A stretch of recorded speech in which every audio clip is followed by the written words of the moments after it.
ओम श्री साईनाथाय नमः। Good morning, Sai morning. आइए आज का दिन शुरू करते हैं। सबसे पहले तो आप सभी को नवरात्र की बहुत सारी शुभकामनाएं। महामाई के दिन है, बहुत ही शुभ दिन, सुकून से भरे हुए दिन, शक्ति से भरे हुए दिन। उस परम पिता परमात्मा का पल पल में एहसास है। बस करने वाले भक्त होने चाहिए, जैसे कि हमारा ये परिवार है, जिनकी हर एक सुबह उनके बाबा के नाम से होती है। हर एक पल बाबा के नाम का है। हर एक कार्य शुरू भी बाबा के नाम से ही होता है। और आइए अपने बाबा के श्री चरणों में, माता रानी के श्री चरणों में अरदास करते हैं, प्रार्थना करते हैं और एक नया दिन शुरू करते हैं। आज एक नया दिन है, एक नया अवसर है, या फिर ये कह लो कि एक नई फिर से शुरुआत है। क्योंकि हर एक नया दिन हमारे लिए कुछ नया लेकर ज़रूर आता है, भले हम उसे पहचान पाएँ या ना पाएँ। क्योंकि अपने आप को बाबा के नाम में इतना गुम कर लेना कि सिर्फ उनका नाम जाप करते रहना, फिर नई शुरुआत तो कब और कैसे हो जाएगी हमें पता ही नहीं चलेगा। आज माता रानी का पहला नवरात्र है, तो बस अपने भगवान, अपने ईश्वर, अपने प्रभु से, जिनको भी मानते हैं आप, उनके समक्ष बैठिए। ये सुबह की शुरुआत है और अपने माँ से कहिए, अपने माता रानी से कहिए, अपने भगवान से कहिए कि प्रभु, हर दिन आपके नाम से शुरू होकर आपके नाम पर ही ख़त्म हो जाता है। आज फिर से एक नई सुबह मिली है और हम आपके बच्चे आपके श्री चरणों में बैठकर ये अरदास, ये प्रार्थना करते हैं कि हमारा आज का ये नया दिन आपके नाम से शुरू हो, आप में ध्यान लगा रहे, आपकी कृपा बनी रहे। हम हर हाल में, हर परिस्थिति में, हर पल में, पल पल में आपका आशीर्वाद पाते रहें। हे प्रभु, हम सभी को सदैव अपने इन श्री चरणों से लगाए रखना। हमारे अंदर जो भी गलत विचार, गलत भावनाएं, गलत आचरण यदि हम करते हों, तो आप आज उन सारी बुरी आदतों को हमसे दूर कर दीजिए। हमें अपने अनुसार बनाइए प्रभु, हमें अपने अनुसार ढाल दीजिए। जैसे आप करना चाहते हैं हमें उस रंग में रंग दीजिए प्रभु। हम आपके रंग में रंग जाना चाहते हैं, लाइफ में वो करना चाहते हैं जो सही है। इंसान है ना, कभी कभी भटक जाते हैं, लेकिन आपका आशीर्वाद होगा तो हम सही मार्ग पर चलेंगे। हम अपने श्री साईनाथ महाराज से प्रार्थना करते हैं कि देवा, हे प्रभु, आज की सुबह की शुरुआत आपके नाम से हो रही है। हम जो करें अच्छा करें, बेहतर करें, बेहतरीन करें, ना किसी का दिल दुखाकर करें, ना किसी की आंख में आंसू लाएं, ना किसी के दुख का कारण बने, ना हमारे वजह से कभी कोई तकलीफ़ में आए। हम जो करें अच्छा करें, बेहतर करें, बेहतरीन करें। बाबा, हम नहीं जानते क्या शुभ क्या अशुभ, क्या सही क्या गलत। हम तो सिर्फ इतना जानते हैं कि गलत करेंगे नहीं और बाबा हमारे साथ गलत होने देंगे नहीं। और आपको पता है, गलत बहुत सारी बातों में हम उलझ से जाते हैं कि आखिर हमें क्या करना चाहिए और क्या नहीं करना चाहिए। अब एक बार किसी ने एक सवाल किया था, कहते कि क्या अगर हमसे कोई गलती हो गई है तो हम बाबा का नाम लेकर उस गलती को ख़त्म कर सकते हैं। देखिए, आपको पता है बहुत सारे लोग इसमें खो जाते हैं कि भगवान को खुश करने के लिए बहुत सारी चीज़ें करनी पड़ती हैं। उनको ये लगता है कि भगवान खुश होते हैं बहुत सारी चीज़ों से, लेकिन ऐसा तो बिल्कुल भी नहीं है। भगवान तो भाव से खुश होते हैं। भाव का मतलब ये भी नहीं है कि अब हम भगवान की बहुत पूजा कर रहे हैं, बहुत नाम जाप कर रहे हैं, लेकिन अगर कोई व्यक्ति हमसे हमारा टाइम ले रहा है तो हम उसे गुस्सा कर रहे हैं और भगवान का नाम जाप कर रहे हैं। समझे ना? मतलब जैसे कि कोई व्यक्ति हमसे बात करना चाहता है और हम कह रहे हैं नहीं नहीं, हम आपके पास टाइम नहीं है, हम भगवान का नाम जाप कर रहे हैं, तो आपको पता है ये चीज़ सही नहीं है। क्योंकि पहले हमारा फ़र्ज़ बनता है हम उसकी बात को सुन लें कि वो कहना क्या चाहता है, यदि तो वो किसी की निंदा कर रहा है, विचार आप तक पहुंचा रहा है, तो आप उसकी बात को टाल दीजिए, वो सही है। लेकिन अगर उसे आपसे कोई सहायता चाहिए, कोई हेल्प चाहिए, कोई मदद चाहिए, फिर आप उसकी बात को टालते हैं, तो ये गलत है। तो कहने का अर्थ है कि हमें उसकी बात को सुनना चाहिए कि आखिर वो कहना क्या चाहता है। कहीं उसे हमारी ज़रूरत तो नहीं, कहीं वो हमारी किसी मदद से उसका कोई काम तो नहीं बन रहा। अगर बन रहा है तो भक्ति छोड़ के उस वक्त आप उसका काम बना दीजिए। शायद इससे हमारे परमात्मा खुश हो सकते हैं, क्योंकि भगवान कभी किसी का दिल दुखाकर खुश नहीं होते। भगवान हमेशा दूसरों के सुख में अपना सुख मनाते हैं। और अब इसका मतलब ये भी नहीं है कि हम सारी चीज़ें ठीक कर सकते हैं। देखिए, गलतियाँ सबसे होती हैं, हमसे भी बहुत सारी गलतियाँ लाइफ में हो जाती हैं, लेकिन गलतियाँ ऐसी ना हो जो किसी का दिल दुखा दें। अब मान लीजिए हमने किसी का दिल दुखा दिया और फिर हमें बाद में रियलाइज़ हुआ तो हम बाबा से माफ़ी मांग रहे हैं, तो उसकी सज़ा तो हमें मिलेगी मिलेगी, क्योंकि हमारी वजह से किसी का दिल दुखा है, किसी सच्चे दिल को तकलीफ़ हुई है, तो हमें उसका फल भोगना ही पड़ेगा। जब हम कहते हैं कि छोटा सा अच्छा काम करके प्रभु देख रहे हैं, वो हमें इसका फल ज़रूर देंगे, तो छोटी सी गलती भी तो प्रभु देख रहे हैं ना, उसका भी तो फल हमें मिलेगा। खैर कोई बात नहीं, गलत और सही ये तो जीवन में लगा ही रहेगा। हमें अपने अनुसार चलना है, क्योंकि सही गलत कहीं ना कहीं अब हम लोग समझ चुके हैं कि सही क्या और गलत क्या। अब बस उसे फॉलो करने की ज़रूरत है, उसे अपनाने की ज़रूरत है, उस पर चलने की ज़रूरत है। बाकी तो देखिए, आप सब हमसे बड़े हैं, अच्छे से आप सब जानते हैं। ये सुबह की प्रार्थना सिर्फ प्रार्थना ही नहीं है, इसमें हम लोगों के जो भाव हैं वो बाबा तक भी जाते हैं। ये हमारे बात करने का एक बहुत अच्छा, बाबा ने एक अच्छा सा हमारा कनेक्शन बना दिया, जिससे हम अपनी बातें आप तक और आपकी बातें खुद तक सुन सकते हैं और उसको फील कर सकते हैं।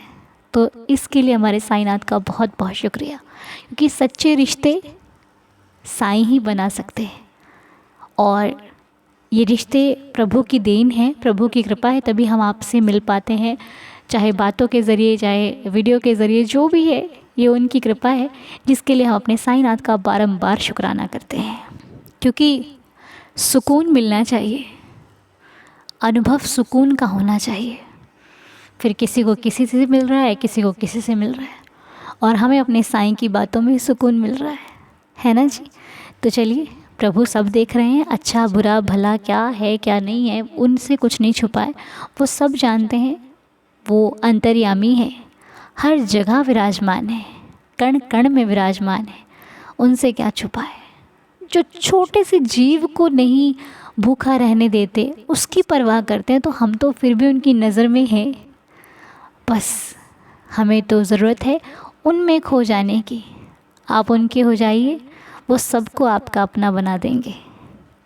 आपको किसी सहायता की आवश्यकता नहीं पड़ेगी, खुद सहायता के लिए लोग खड़े होंगे जब आप अपने ईश्वर के नाम जाप में खो जाएंगे।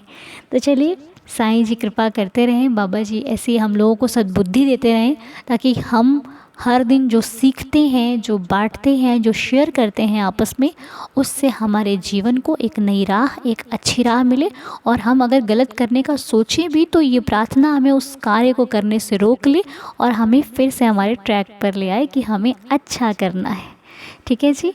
तो बस बच्चों से कहना है कि माता पिता की सेवा करें, बड़ों से कहना है कि अपना आशीर्वाद सदैव अपने बच्चों पर और हम सभी पर बनाए रखें। भाई बहनों से कहना है कि सदैव अपनों में प्यार रखिए, अपने रिश्तों पर कभी शक मत कीजिए। अपना जैसा भी है अपना है, और किसी को शक की निगाह से ना देखिए, क्योंकि एक बार यदि शक हमारे जीवन में आ जाता है ना, तो वो जीवन भर लगा रहता है। इसीलिए किसी से रूठ जाना बहुत आसान है, लेकिन किसी को मनाना बहुत मुश्किल है। रिश्तों को तोड़ना बहुत आसान है, लेकिन उनको निभाना और जोड़ कर रखना बहुत मुश्किल है। अब हम किस कैटेगरी में हैं, ये हमें चूज़ करना है। हम निभाने वालों में से हैं या फिर तोड़ने वालों में से? ना ना ना, हम तो निभाने वालों में से हैं। बाकी गलतियाँ देखिए किससे नहीं होती, गलतियों को माफ़ करना सबसे पहला काम होता है। जो गलतियों को माफ़ कर सकता है ना, वही साईं को प्रिय है। इसलिए यदि कोई ऐसा रिश्ता है आपके जीवन में जिससे आप माफ़ करके उस रिश्ते को ठीक कर सकते हो, तो देरी ना कीजिए, आज ही ठीक कर लीजिए, क्योंकि वक्त का कोई भरोसा नहीं है। इसलिए जो है जैसा है समय पर सही हो जाना चाहिए, वही बेहतर है। मालूम नहीं साईं ने ये क्यों कहलवाया, ये मैं भी नहीं जानती। अगर आपके जीवन में ऐसा कुछ चल रहा है तो गौर फरमाइएगा मेरी बात पर।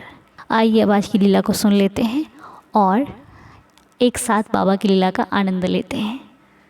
ओम साई राम अन्नू जी, मैं आपकी वीडियो अबाउट 1 ईयर से सुन रही हूँ। मुझे आपकी आवाज़, आपके समझाने का तरीका और साईं जी के बारे में विवरण करना दिल को छू जाता है। अन्नू जी, मोस्टली दिल करता है आपके बारे में लिखूं, आपसे बातें करूं, बट बिजी शेड्यूल के चलते ये सब नहीं कर पाती। काफ़ी दिनों से मैं सोच रही थी कि मैं अपने बर्थडे पे अन्नू जी को ज़रूर लिखूंगी। मैं दिल्ली पुलिस में ASI रोहिणी डिस्ट्रिक्ट में पोस्टेड हूँ। मैं सिर्फ इतना कहूँगी कि 2010 में जब से बाबा से मिली हूँ, तब से और अब तक उन्होंने पता नहीं कितना मेरी लाइफ में जादू किए हैं। बाबा से नहीं मिली थी तो जीवन एक सजा था, और जब से बाबा से मिली हूँ तब से जीवन आनंदित है। मैं सिंगल पेरेंट्स हूँ। बाबा ने मेरे दोनों बच्चों को डॉक्टर बना दिया। मेरी बेटी डेंटिस्ट है, बेटा 5th ईयर MBBS कर रहा है। अन्नू जी, मैं बाबा का गुणगान कहाँ से शुरू करूँ ये पता ही नहीं चल रहा, क्योंकि बाबा है तो मैं हूँ। समय समय पर लीलाएं बताऊँगी, बट अभी सिर्फ 2 लीलाएं बताती हूँ। समय का भी ध्यान रखना है। करीब 5 साल पहले बेटे के बर्थडे पर बाबा के पास मनाते थे दिसंबर में। आता पता नहीं बाबा का चमत्कार क्या था। मैंने बोला हम अब की बार सितंबर में चलते हैं। बच्चों ने कहा ठीक है मम्मा। मेरी बेटी डेंटिस्टी पूरी हुई थी, तब से हमारा प्लान था। उसकी शादी की कोई बात नहीं थी। वैसे ही बाबा ने को तो सब पता था। मैंने जून में सितंबर की टिकट CD की करा ली। बाबा का चमत्कार कि अगस्त में मेरी बेटी का रिश्ता हो गया। दामाद भी डेंटिस्ट है और बेटी की शादी दिसंबर में तय हो गई। मैं सोचती हूँ बाबा को सब पता था मेरे बारे में। दिसंबर का सितंबर में प्लान कराया। आँखों से अश्रुधारा बहने लगी।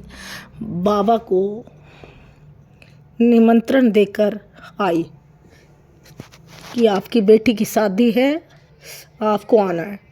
उन्होंने ऐसी शादी कराई कि मुझे पता ही नहीं चला क्या कब हुई, कहाँ हुई, कैसे हुई। तब तक सिर्फ मैं 42 ईयर्स की थी। हर वक्त बाबा मेरे साथ रहते हैं। बाबा जी की कृपा अन्नू जी, मैं कितनी बार उसका गुणगान करूं मेरे लिए कम है।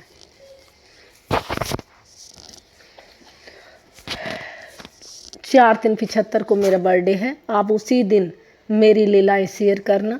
आप बहुत ही इमोशनल हो। मुझे आपके बारे में पता नहीं है, बट पता नहीं क्यों अंदर से अपनी छवि दिखती है। अन्नू जी, आपका दिल बहुत ही अच्छा है। आपको ढेरों दुआएं। आपसे मिलने का दिल करता है। बाबा की कृपा होगी और बाबा चाहेंगे तो मैं आपसे मिलूंगी। और ओम साई राम अन्नू जी, अन्नू डियर। बहुत ही सुंदर लीला शेयर करी है नीलम जी आपने हम सबके साथ। आपकी लीला को सुनकर बहुत अच्छा लगा। आप बहुत भाव से अपने ऊपर बीती हुई हर एक बात को हम सबके साथ शेयर कर रही थी। शायद बहुत कृपा है बाबा की आप पर और आपके पूरे परिवार पर, क्योंकि भक्त जो चाहता है ना, वो ईश्वर करने पर मजबूर हो जाते हैं, क्योंकि भगवान अपने भक्त से बहुत प्यार करते हैं। यदि भक्त सच्चा हो ना और सच्चे दिल से अपने ईश्वर की पूजा करे या फिर आराधना करे, उनका नाम जाप करे, तो बुलाने की आवश्यकता तो है ही नहीं, क्योंकि वो तो खुद ही साथ हो लेते हैं। बाबा को फील करना ये वो हर भक्त जानता है जिसने साईं जी को अपना जीवन सौंप दिया है। जो बाबा में हो गया है ना, उसे फिर समझाने की ज़रूरत नहीं है कि साईं क्या है, क्योंकि उसके लिए तो हर पल ही साईं है। क्योंकि हम जैसे भक्त बाबा के बिना अपना एक पल भी फील नहीं करते, क्योंकि उसके बिना ज़िंदगी को फील करना हमसे तो नहीं हो पाएगा। हम तो उनके भरोसे ही तो जी रहे हैं, उनके भरोसे चल रहे हैं, हमारा घर चल रहा है साईं के नाम से। हम तो उठते बैठते सोते जागते एक ही नाम के सहारे जी रहे हैं, जिनके हाथों में हमारा मान सम्मान, हमारी सब कुछ बाबा के श्री चरणों पर उनके हाथों में सौंप दिया है। अब क्या करना है क्या नहीं करना है ये बाबा ही जानते हैं। इसीलिए जब किसी भक्त की कहानी सुनो ना, उनकी लीला सुनो, तो लगता है कि सच में कितनी कृपा है, उस कृपा का अनुभव हो जाता है। नीलम जी बहुत बहुत शुक्रिया आपका, बहुत बहुत। और सच में बाबा की इच्छा हुई ना तो हम लोग ज़रूर मिलेंगे। मिलाने वाले बाबा ही हैं, यहाँ तक लाए हैं तो आगे तक भी लेकर जाएंगे। और आपका भाव, आपकी श्रद्धा देखकर हमें बहुत बहुत हिम्मत मिली। और इस परिवार का हर एक सदस्य जब भी लीला को सुनता है तो अपने आप को, कहते हैं ना, हमें चार्ज कर देती है बाबा की लीला कि चिंता मत करना, काम तुम्हारा भी बनेगा, बस थोड़ा वक्त का इंतज़ार कर लो, थोड़ा रुक जाओ, सब्र रखो। सब्र रखोगे तो अधिक मिलेगा, नहीं रखोगे तो समझ नहीं पाओगे कि रुकना क्यों था। इसीलिए मेरी आप लोगों से यही एक रिक्वेस्ट कह लो, बात कह लो कि जब ना होना काम तो दोष मत लगाना मेरे साईं पर, रुक जाना। वो रुकने को कह रहा है, क्योंकि वो जानता है कि आगे बहुत कुछ है, रुक जाओगे तो मिल जाएगा। बहुत बहुत शुक्रिया नीलम जी आपका हमारे साथ लीला को शेयर करने के लिए। हम बहुत बहुत बहुत खुशी हुई आपके द्वारा भेजी गई इस लीला को सुनकर और शेयर करके। साईनाथ आपको सदैव खुश रखें, हेल्दी रखें, हैप्पी रखें। आपके जन्मदिन पर तो हम लीला को नहीं शेयर कर पाए, लेकिन आज से ही जैसी साईनाथ की इच्छा, देखिए आज नवरात्र के पहले दिन आपकी लीला शेयर हो रही है, ये भी बाबा की ही लीला है। तो बहुत बहुत शुक्रिया आपका। साईनाथ आपको सदैव खुश रखें, हेल्दी और हैप्पी रखें, आपका जीवन सदैव खुशियों से भरपूर बना रहे। मेरे बाबा के श्री चरणों में यही प्रार्थना है। आइए मिलकर एक साथ 11 वचनों का पाठ करके आज का दिन शुरू करते हैं। ओम साई राम। जो शिरडी में आएगा आपद दूर भगाएगा, चढ़े समाधि की सीढ़ी पर, पैर तले दुख की पीढ़ी पर, त्याग शरीर चला जाऊंगा, भक्त हेतु दौड़ा आऊँगा, मन में रखना दृढ़ विश्वास, करे समाधि पूरी आस, मुझे सदा जीवित ही जानो, अनुभव करो सत्य पहचानो, मेरी शरणा खा ली जाए, हो तो कोई मुझे बताए, जैसा भाव रहा जिस जन का, वैसा रूप हुआ मेरे मन का, भार तुम्हारा मुझ पर होगा, वचन ना मेरा झूठा होगा, आ सहायता लो भरपूर, जो मांगा वह नहीं है दूर, मुझ में लीन वचन मन काया, उसका ऋण ना कभी चुकाया, धन्य धन्य वह भक्त अनन्य, मेरी शरण तज जिसे न अन्य, अनंत कोटि ब्रह्मांड नायक, राजाधिराज योगिराज परब्रह्म, श्री सच्चिदानंद सद्गुरु साईनाथ महाराज की जय। मेरे शिरडी के राजा की जय। बाबा के श्री चरणों को स्पर्श करते हुए आज की प्रार्थना को यहीं पर संपूर्ण करते हैं। साईनाथ सबको खुश रखें, हेल्दी और हैप्पी रखें। जिनका स्वास्थ्य ठीक नहीं है मालिक उन्हें स्वस्थ कर दें, वो शीघ्र अतिशीघ्र ठीक हो जाएं। हमारे बाबा से यही प्रार्थना है कि सभी का दिन शुभ और मंगलमय हो, सभी के बिगड़े काम बन जाए, जो जिस चीज़ से कोई परेशान है उनकी परेशानी दूर हो जाए, स्वस्थ हो जाएं, सभी हेल्दी हो जाएं, सभी के चेहरे पर एक प्यारी सी मुस्कुराहट सदैव बनी रहे। और आज माता रानी का ये पहला नवरात्र आपके जीवन में बहुत सारी खुशियाँ लेकर आए। मेरी माता रानी से, साईनाथ से एक ही प्रार्थना है कि प्रभु सबको खुश रखना और ज़रूर कृपा बरसेगी। आज पहला नवरात्र है, महामाई साईनाथ ज़रूर आपके जीवन के सुख के द्वार ज़रूर खोलेंगे, आपकी हर मनोकामना ज़रूर पूरी होगी। बस अपने भगवान पर विश्वास रखना, अपने भगवान के अधीन रहना, उन पर सारी चिंताएं, सारे कार्य छोड़कर अपने आप को बस मेहनत में लगाए रखना, आपका हर कार्य सफल होगा। मिलते हैं आपसे नेक्स्ट वीडियो में, तब तक के लिए ओम साई राम, जय जय साई राम।